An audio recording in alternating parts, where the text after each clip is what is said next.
Welcome to She Trusts Herself, the podcast for women who are learning to trust themselves, honour their inner voice, and choose themselves without guilt.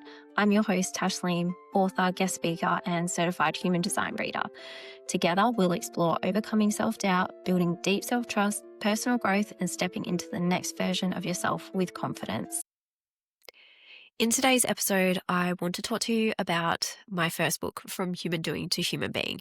And I want to give you an insight into how it came to be in existence. And for a while there, I had always loved English. I'm definitely not a maths and science girly, which is kind of ironic because when I was growing up, I really wanted to be a marine biologist. Like I absolutely love dolphins and I still do, but I'm definitely a land person and definitely a lover of written words, poetry, song lyrics, just anything that you can read, whether you're in a joyful mood or just having one of the worst days of your life, and just the comfort that words can bring. It's a verbal hug from someone else. And just knowing that, I wanted to become an author.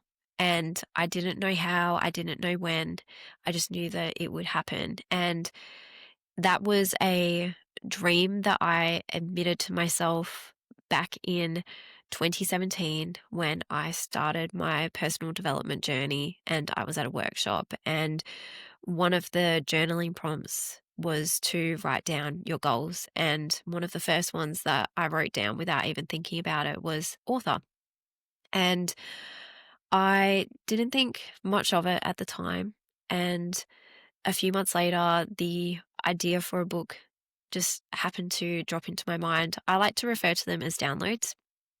And it was From Human Doing to Human Being. So the title came into my mind and some of the chapter ideas.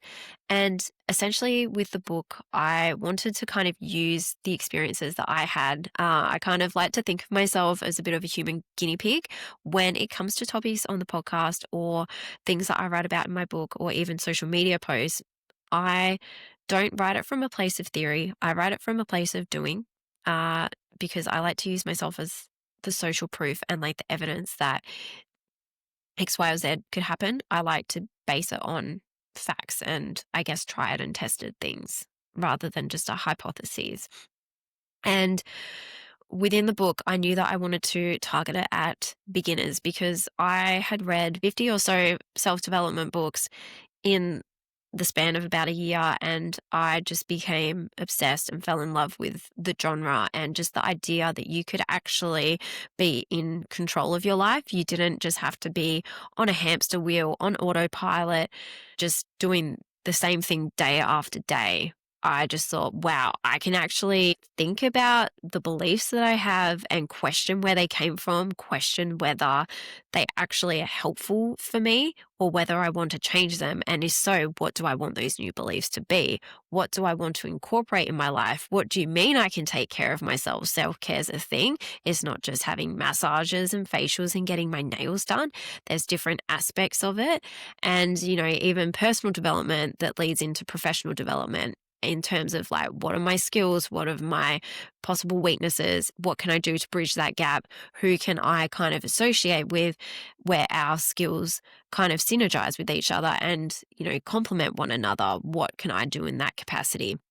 And it just opened up so many questions for me and ways that I could look at improving myself and getting closer to the version of myself that I have had an innate whisper for majority of my life saying, you are destined for something more.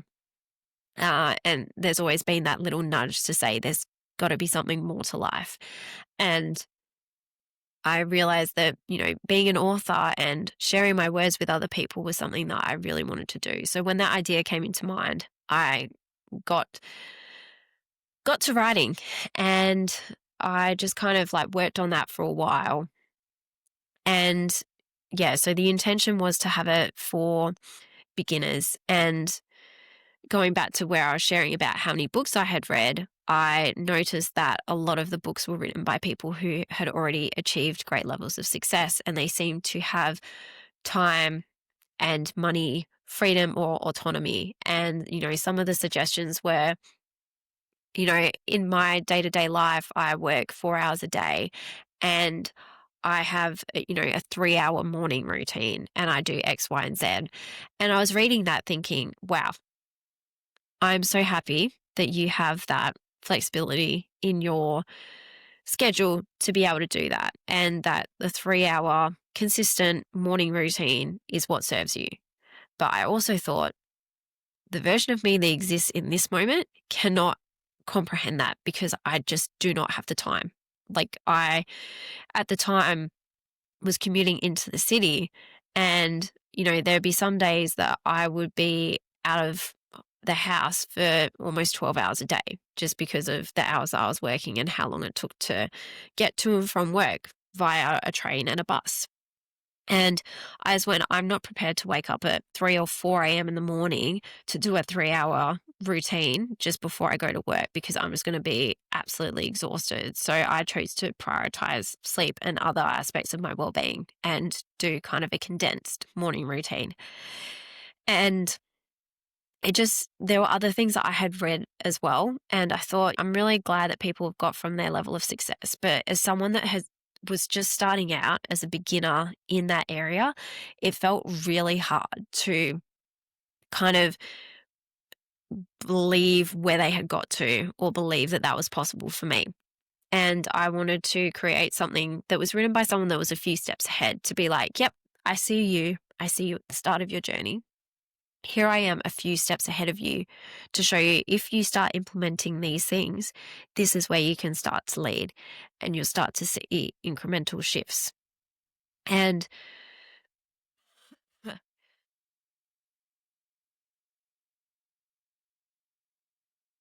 that was kind of the intent I had behind the book. And I wanted to create bite-sized chapters and make them short and sweet and have activities at the end so you could kind of implement it as you went. And it also meant that you could pick the book up and put it down and you wouldn't really miss anything. You could go back to a chapter and reread it if you wanted to. So it's really just kind of a book that you don't have to read cover to cover. And you could take what you want from it and leave the rest. That's all good. And in it, I have, a multitude of chapters where I focus on emotional, physical, mental well-being and things that you can do to look after yourself and different things that you can add to your personal development toolkit to improve your life, kind of go from a state where you're on that hamster wheel as a human doing, just not really questioning anything, you're just kind of existing. And if you start to implement the tools within my book, then you can move from being a human doing to a human being. And that's someone that is aware that they have the ability to shape their life. You have control over your thoughts, feelings, and emotions. You can go from a state where it feels like life is happening to you to where you are able to start shaping it. And it's not necessarily going into a hustle mentality. It's just knowing, okay, I am responsible for my decisions. I can be accountable for the decisions I make, and, the consequences are on me. It's not a result of anyone else. And, if I have goals, then I can write them down and I can find ways to start turning them into reality. It's kind of taking away that helplessness feeling and replacing it with owning who you want to be and going, I am responsible for me, no one else is, and taking the steps that you want or need to in order to get to that next stage. And once I started implementing the personal development tools that I have written about in the book, I noticed a huge shift in myself for better and worse. I definitely had increased levels of self-awareness, and, sometimes being too self-aware is a blessing and a curse, I feel, because you can definitely get very much in your head without taking action, or you're just constantly thinking about other people and taking that into consideration, which is not a bad thing whatsoever, but it can be, challenging sometimes when you just want to get something done, but you're just being mindful and things like that. And there are other things like meditation that I tried, and I realized that it wasn't necessarily for me. Like in some of the books, people would say they do a 60-minute meditation each day or sit in silence. And I just thought, that is not for me. And, that's not me going, I hate meditation or anything like that, because I completely respect it. But not every tool that is out there will resonate with you and will work for you. And it's a matter of, experimenting, trying and testing and seeing what works, what doesn't, what you like, what you don't like. And if you don't like something, my recommendation is to not force it, because there's plenty of other things out there that will help you as well. And you can always come back to it. It could just be at that time, maybe you were incredibly stressed out and you just had so many things going on that you felt like you couldn't quieten your mind or whatever it may be. But then you might leave it a couple of extra months and realize that, yep, I'm in a place where meditation is really good. Or maybe silent meditations aren't your thing. It could be that you like the visualization meditations where you can get in touch with, your goal and how it will feel when you achieve it, and you can begin to embody that emotion and connect with that version of you that you can see and you can taste it and you can feel it, and you know what they're wearing, you know how they're acting. And maybe that's the type of meditation that resonates with you. And that's what I love so much about personal development. It's such a broad genre, and there are so many things out there, and it's it's incredible. And I'm so glad that I was able to write a book about it and share my takeaways. And I think some of the comments that I have got from people who have read the book have been really heartwarming. And, they hadn't necessarily thought about the difference between being a human doing and a human being, and how we can kind of come back to ourselves. And we don't have to be racing through life. We can actually take a step back and be like, okay, well, what do I want to do? Like, I am important, and, I don't have to live my life according to the rules that someone else sets out for me. Like, I can actually go, okay, what do I want to achieve? Am I on the trajectory that I want to be on, or am I on the trajectory someone else expects me to be on? And again, that was a huge shift for me, because I realized that I was ticking off these things, and it wasn't necessarily stuff that I wanted to do. This was before I knew about personal development, but I did a 6-month working holiday over in Canada. And that was when I was 22. And I did it as a gift to myself for getting through my university degree. And I heard about working holidays and how it was something that you could do. And I don't know, I just sat there and I thought, yeah, I want to do that. That's going to be my gift to myself, and it's exactly what I need. And I went over there solo, and it was one of the best things that I have ever done. And that was almost a decade ago now, but I still remember it so fondly, because I came back from that experience a completely different person. And it's what I needed to move into the next version of myself. And it was, yeah, it was just an incredible experience. And, I'm not saying that you need to move overseas for 6 months by yourself or anything like that. But there are pivotal moments in your life where you just kind of have that wake up and you just go, no, I need to do something for myself, and something has got to change, or whatever it may be. And maybe my book is that for you. Maybe it's the permission slip that you've been looking for, in terms of knowing that, you're ready to start something different, start something new, but you're not sure how. Or, maybe Googling or using ChatGPT to kind of figure out what personal development tools are out there or how they can help you is overwhelming. And if that's the case, I would love for you to pick up a copy of my book. There's an ebook or there's a paperback version. You can order it on Amazon or at my website, and I'll put the link in the show notes for you if you're in Australia. And I'm always happy to sign it as well.